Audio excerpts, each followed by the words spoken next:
Point, Mitesh. Well, keep an eye out on the markets, and from the broader markets, quite a few stocks are moving higher. I think Linde India deserves special mention. That stock, just take a look at that. A few years ago, I remember the promoter tried to delist the company at around 400-500 rupees approximately. The offers came in much higher. They called off the delisting process. And now, in fact, the stock is at around 2,700 rupees odd. It's seen a big run. The want for oxygen, the focus on hydrogen as well. That's something that's driven the stock. It's up 17% today. But I'm sure if we pull up maybe a last 15-month, 18-month chart, the stock was just around 400-500 rupees odd. So it's up close to around 5 times. And that's a high pedigree name that you're talking about. That's the last 1 month chart, and the last 1 year chart as well should come up for you. Remember, if there's a merger between both these two entities in India, that's Praxair as well as Linde, they merge internationally, well, that could be another game changer for the stock. So that one has done very well. But the top gain on the Nifty today is Adani Ports. It's higher. Remember, earlier today we received information that they received the Andhra Pradesh government's nod to buy the stake in Gangavaram Port. Agam has been tracking that stock. Agam, a bit of a relief rally is what we're seeing on the stock today. Fill us in with all those details. So Adani Ports has tested the 1 month highs today, even as it gets an approval from the Andhra Pradesh government for the remaining 10.4% stake in Gangavaram Ports. This acquisition is for around 645 crores and it's expected to close in 1 month. Do remember back in March of this very year, the company had already increased its stake in Gangavaram Port to as much as 89.6%. And with this additional 10.4%, it will be overall 100%.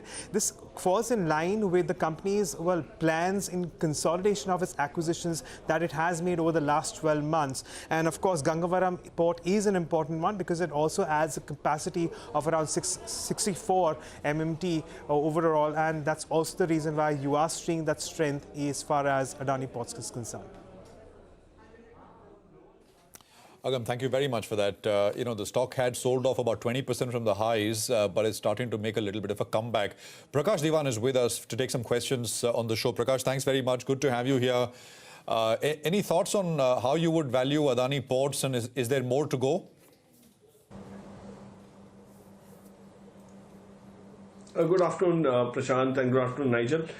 So, I think out of the Adani Group companies, this is one business that very clearly stands out as something that has a very high salience in terms of the replacement cost, theory.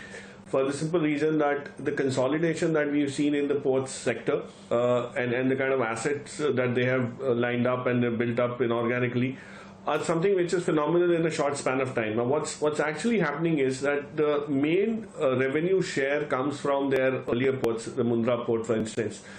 And that continues to be very robust in terms of the earnings that it has. And all these other acquisitions, which might take time to kind of streamline and start contributing, will also add to the revenue stream in a very significant way while Mundra continues to ramp up. And the transshipment revenue that comes from Mundra, the kind of options that they can give as a solution provider to a lot of importers and exporters, that's going to be phenomenal. And especially when we are looking at a very strong orientation towards asset monetization by the government itself, there's going to be a whole host of assets within the value chain, whether it's container logistics, whether it's rail rakes, whether it's road transportation itself, which could transform. So these ports will start having far more potential and strategic value. The runway for growth is going to be much more than what has been harnessed till now. So I think this is a great business. From a valuation perspective, you could have a debate on whether it's expensive. It's been relatively lower about a year back, and things have been looking up. But my sense is you need to give it a 2-3 year horizon to kind of buy into this story. And if you do, don't be absolutely. You need to be cognizant of the fact that there could be drawdowns because of the fact that there could be lots of people who will book profits at higher levels. And the stock could be a bit volatile. But I think the story is very strong within all the group companies. I think this is the simplest that I understand and would put my money into if I had to bet on infrastructure, especially the port infrastructure. You're sounding positive on the stock, Adani Ports. Prakash, take that point. Well, keep an eye out on the index. We just talked about Adani Ports. That's the one that's moved to the high of the day. But But otherwise, metal stocks have moved to the low point of the day. Remember, we saw a bit of a bounce back. People are attributing various factors to that bounce back. But you got a big event that's coming up, in the next 24 hours odd. And that's the Jackson Hole meet. And, just take a look at that. The metal stocks now, metal index is almost in the red. You have Tata Steel and JSW Steel.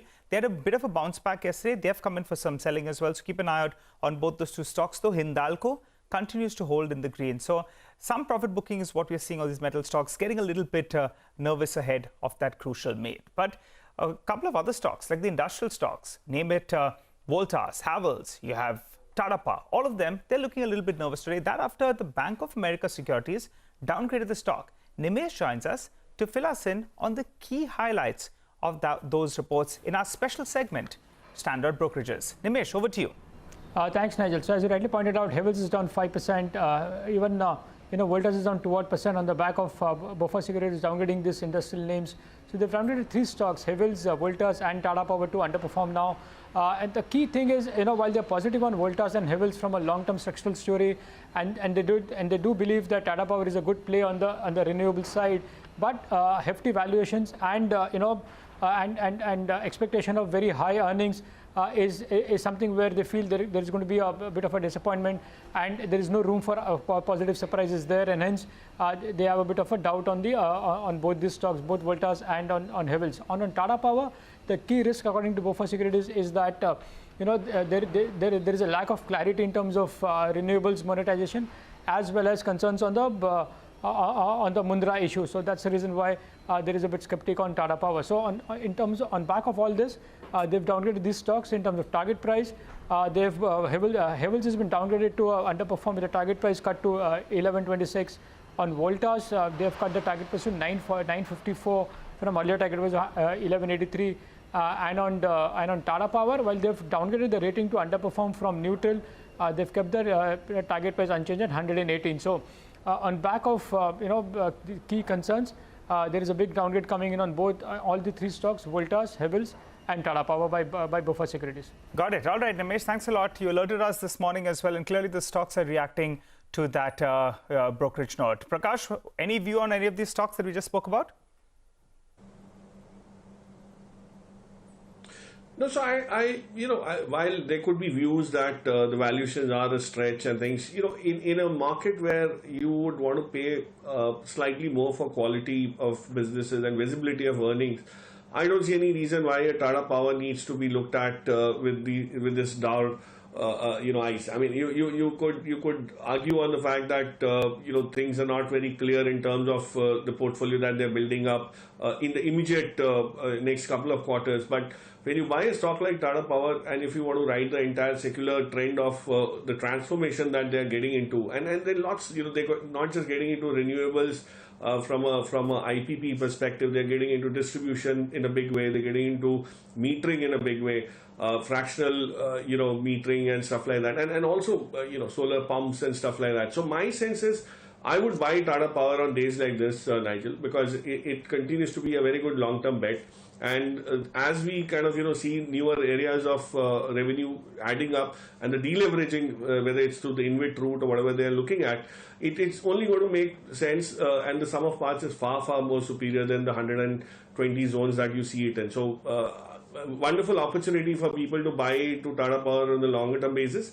But the other two stocks, I do agree, could probably see a little bit of a sell-off and would need to kind of stabilize at lower levels to start making sense and become attractive.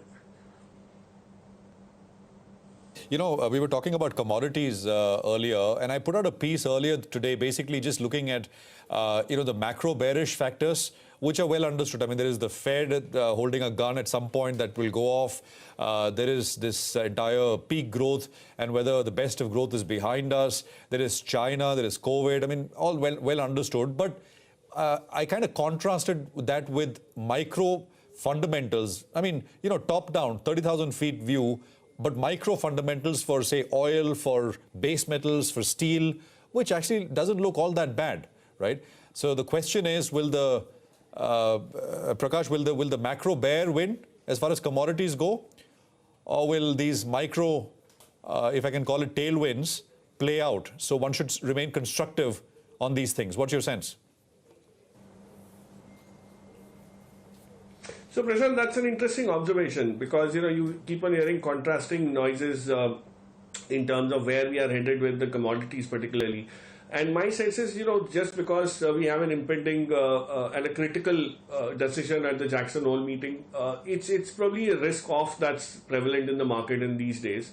So today and tomorrow maybe you will probably see that behavior, but once this event is out of the way and you are able to digest whatever the outcome is, favorable, unfavorable, less favorable, and from then onwards, you will start, building in the micros that you mentioned about, and ask an auto manufacturer here, ask a consumer good manufacturer here. Everybody talks about the kind of demand for steel that's still so firm. So I don't think metals is going to, the demand is going to peter off. The way we are talking about, electrification and solarization and all of that, is copper going to start seeing a little bit of a demand reduction? I don't think so. So the long-term trends, of course, are positive. It might not be as sharp as what you've seen in the last 2 years. So that is something you need to factor in. The quick gains, the significant gains have been made.